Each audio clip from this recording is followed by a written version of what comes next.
Gambuuze wano ku BBS Telefina olwali ennaku z'omwezi 7 omwezi ogwokusatu omwaka 2025.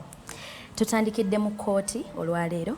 Omulamuzi wa kkooti ye Nakawa Esther Nyandoyi azzeemu n'asindika Dr. Besigye wamu ne Obed Lutale eruzira okutuusa nga 28 omwezi guno. Kino kizze oluvannyuma lw'oludda oluwaabi okutegeeza nti lukyayina bye lunoonyerezaamu mu musango guno.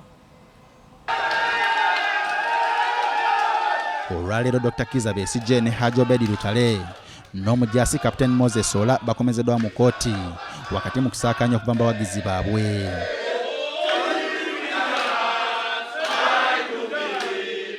Nga batuusiddwa mu Kaguli akulira oludda oluwaabi mu musango guno Richard Birivumbuka asabye kkooti eyongezeeyo kuwulira omusango guno kubanga bakyalina bye bakyanoonyerezaako.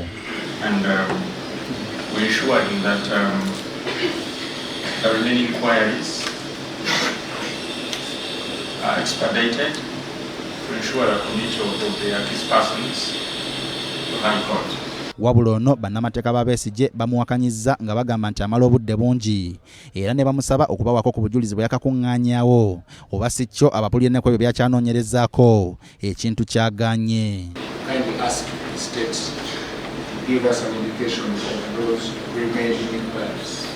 So that otherwise we might be chasing the wind.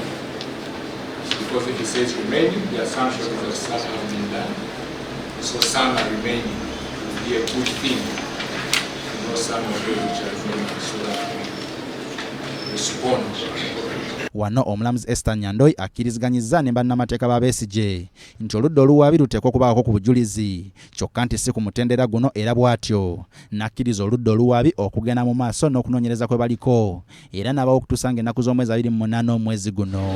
Jatiko Thomas, Assistant DPP, presenting the state this matter, together with my learned friend Richard Birivumbuka, Chief State Attorney.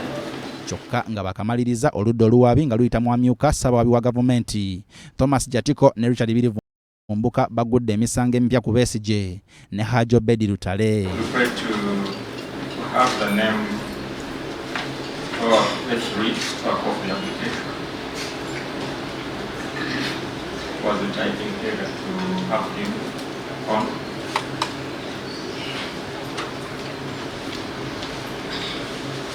And actually that's the reason why we never served his counsel to that effect.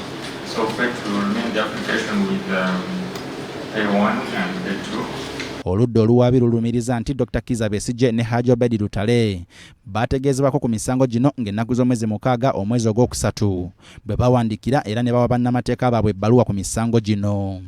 Kyokka oludda oluwaabi nga lukulemberwa mu Richard Birivumbuka lutegeezezza kkooti nti si lwetegefu okulira omusango guno olwaleero kubanga abavunaanibwa bakyayinza okwekyusa ku bannamateeka be baagala okubakiikirira ku misango gino emipya era asabye kkooti eyimirize ebigenda mu maaso abavunaanibwa basooke bannyonnyolwe ebiri mu musango omupya wabula bannamateeka baabwe ne basaba omusango gwongerweyo.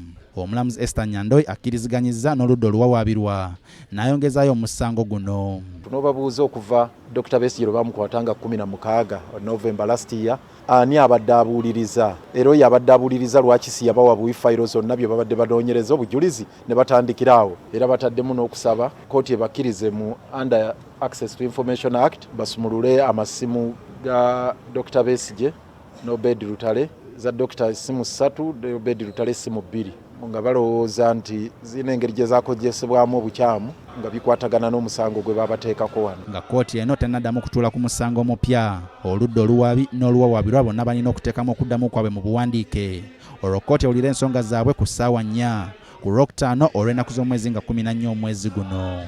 Sulaiman Ssebuggwawo, BBS Telefina, Gambuuze.